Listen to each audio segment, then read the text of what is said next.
This article is specific to small loans, often provided in a pooled manner. For direct payments to individuals for specific projects, see micropatronage. For financial services to the poor, see microfinance. For small payments, see micropayment. Microcredit is the extension of very small loans to impoverished borrowers who typically lack collateral, steady employment and a verifiable credit history. It is designed not only to support entrepreneurship and alleviate poverty, but also in many cases to empower women and uplift entire communities by extension. In many communities, women lack the highly stable employment histories that traditional lenders tend to require. Many are illiterate, and therefore unable to complete paperwork required to get conventional loans. As of 2009, an estimated 74 million men and women held microloans that totaled $38 billion. Grameen Bank reports that repayment success rates are between 95 and 98%. Microcredit is part of microfinance, which provides a wider range of financial services, especially savings accounts, to the poor. Modern microcredit is generally considered to have originated with the Grameen Bank, founded in Bangladesh in 1983. Many traditional banks subsequently introduced microcredit despite initial misgivings. The United Nations declared 2005 the International Year of Microcredit.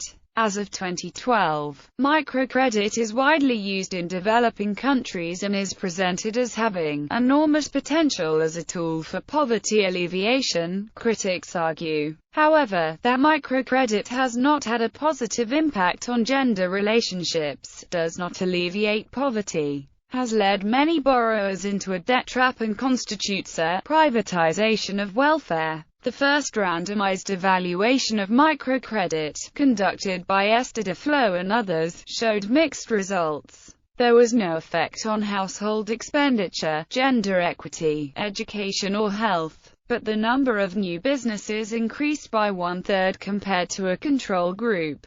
Professor Dean Carlin from Yale University says that whilst microcredit generates benefits, it isn't the panacea that it has been purported to be. He advocates also giving the poor access to savings accounts. History. Early beginnings. Ideas relating to microcredit can be found at various times in modern history, such as the Starr-Bowkett Society. Jonathan Swift inspired the Irish loan funds of the 18th and 19th centuries. In the mid-19th century, individualist anarchist Lysander Spooner wrote about the benefits of numerous small loans for entrepreneurial activities to the poor as a way to alleviate poverty. At about the same time, but independently to Spooner, Friedrich Wilhelm Raiffeisen founded the first cooperative lending banks to support farmers in rural Germany. In the 1950s, actor Hamid Khan began distributing group-oriented credit in East Pakistan.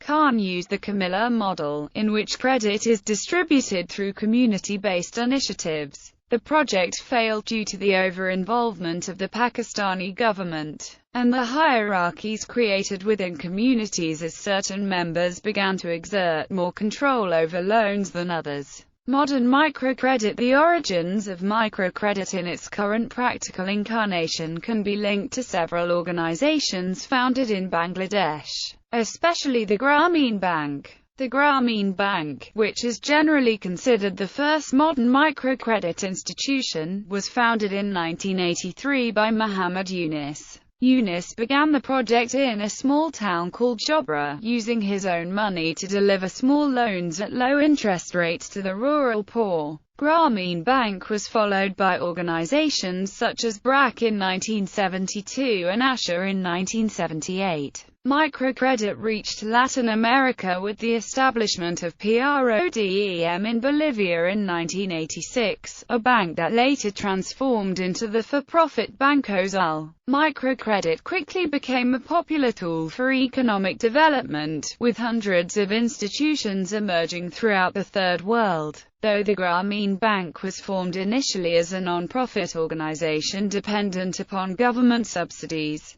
It later became a corporate entity and was renamed Grameen 2 in 2002. Muhammad Yunus was awarded the Nobel Peace Prize in 2006 for his work providing microcredit services to the poor. Principles. Economic principles. Microcredit organizations were initially created as alternatives to the loan sharks, known to take advantage of clients. Indeed, many microlenders began as non-profit organizations and operated with government funds or private subsidies. By the 1980s, however, the financial systems approach, influenced by neoliberalism and propagated by the Harvard Institute for International Development, became the dominant ideology among microcredit organizations. The commercialization of microcredit officially began in 1984 with the formation of Unit Desa within the Bank Rakyat Indonesia. Unit Desa offered Kupedes microloans based on market interest rates. Many microcredit organizations now function as independent banks.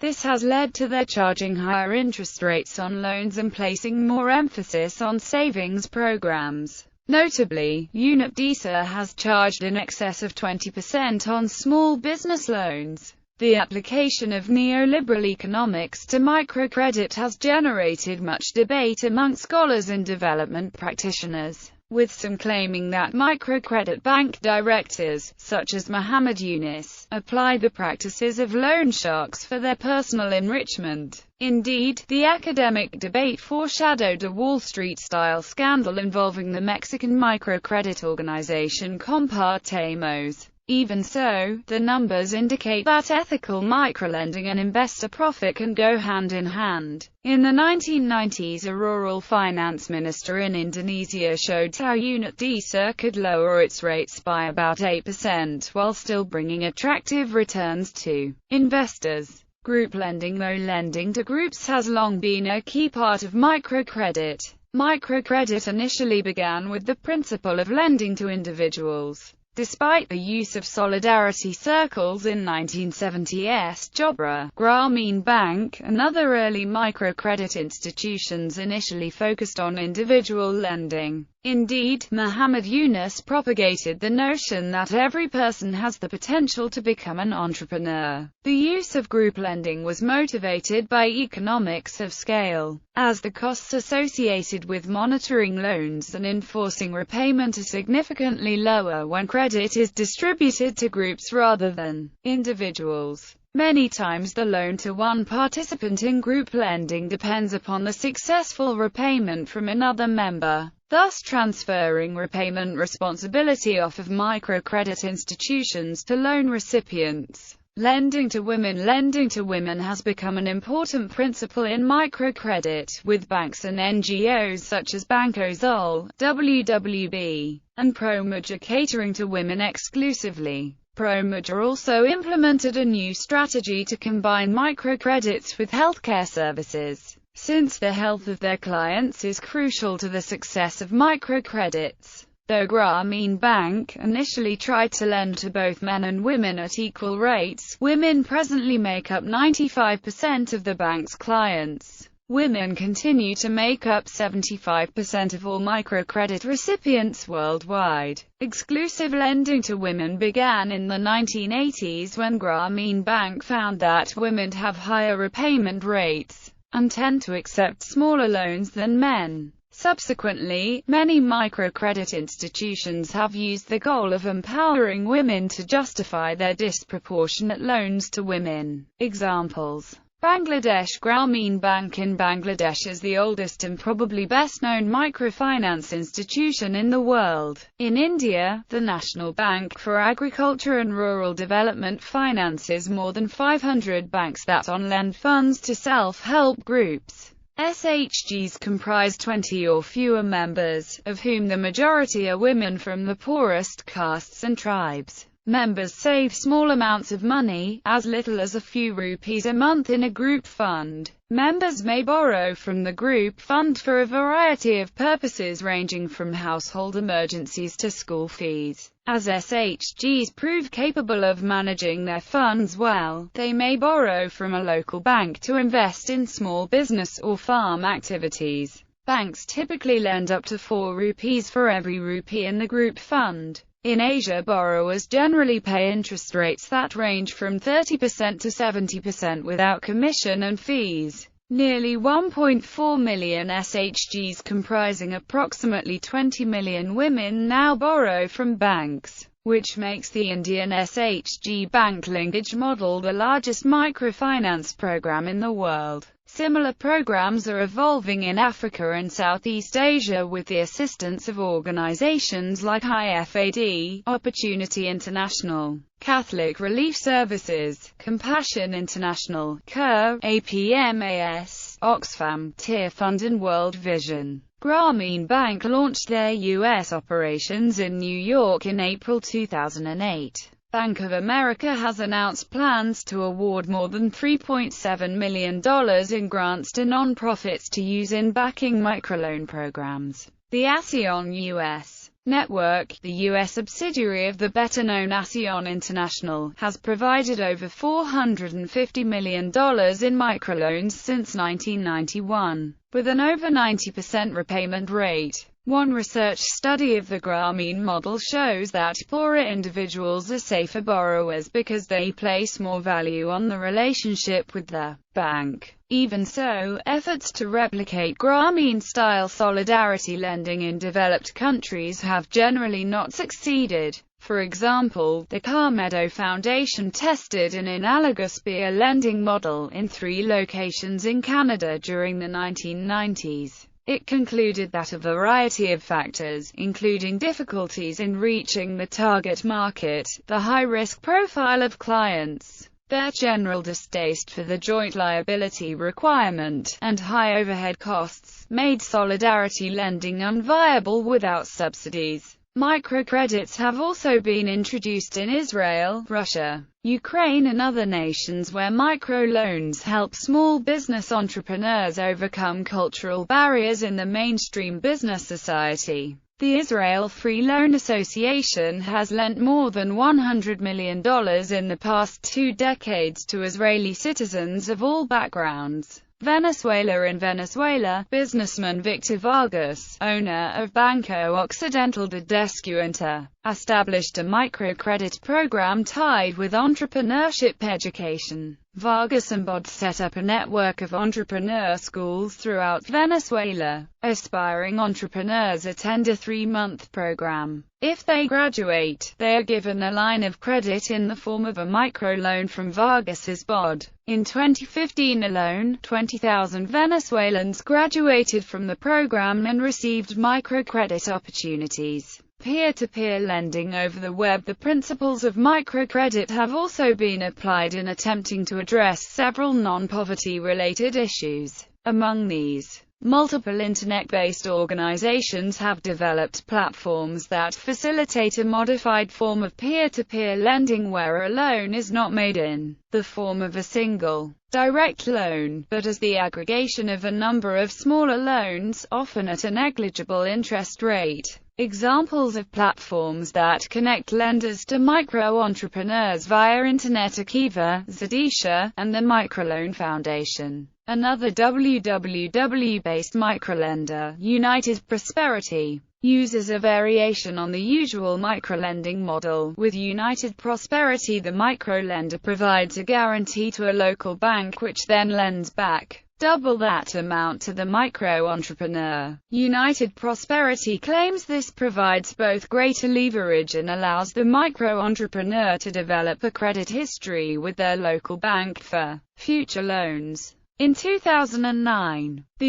US-based non-profit Zadisha became the first peer-to-peer microlending platform to link lenders and borrowers directly across international borders without local intermediaries. Witana allows peer-to-peer lending for student loans in developing countries. Impact of microcredit. The impact of microcredit is a subject of much controversy. Proponents state that it reduces poverty through higher employment and higher incomes. This is expected to lead to improved nutrition and improved education of the borrower's children. Some argue that microcredit empowers women. In the US, UK and Canada, it is argued that microcredit helps recipients to graduate from welfare programs. Critics say that microcredit has not increased incomes, but has driven poor households into a debt trap, in some cases even leading to suicide. They add that the money from loans is often used for durable consumer goods or consumption instead of being used for productive investments,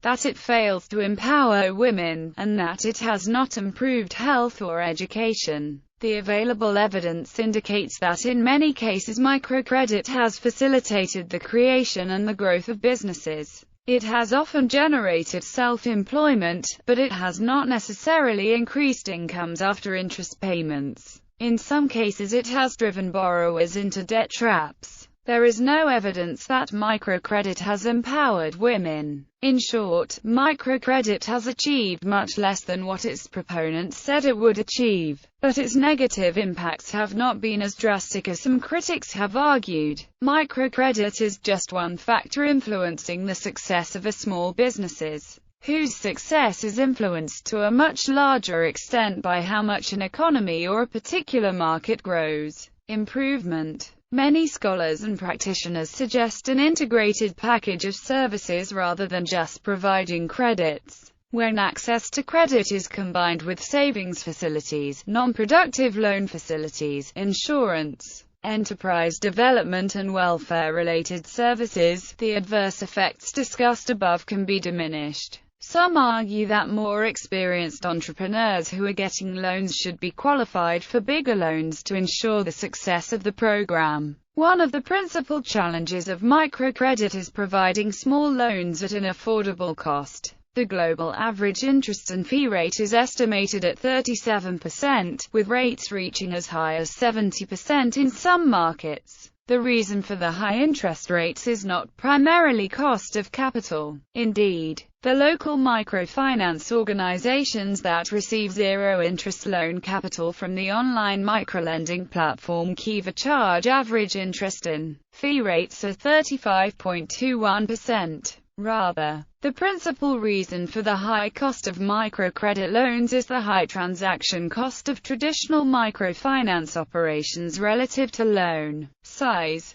Microcredit practitioners have long argued that such high interest rates are simply unavoidable. The result is that the traditional approach to microcredit has made only limited progress in resolving the problem it purports to address, that the world's poorest people pay the world's highest cost for small business growth capital. The high costs of traditional microcredit loans limit their effectiveness as a poverty-fighting tool. Borrowers who do not manage to earn a rate of return at least equal to the interest rate may actually end up poorer as a result of accepting the loans. According to a recent survey of microfinance borrowers in Ghana published by the Center for Financial Inclusion, more than one-third of borrowers surveyed reported struggling to repay their loans. In recent years, microcredit providers have shifted their focus from the objective of increasing the volume of lending capital available,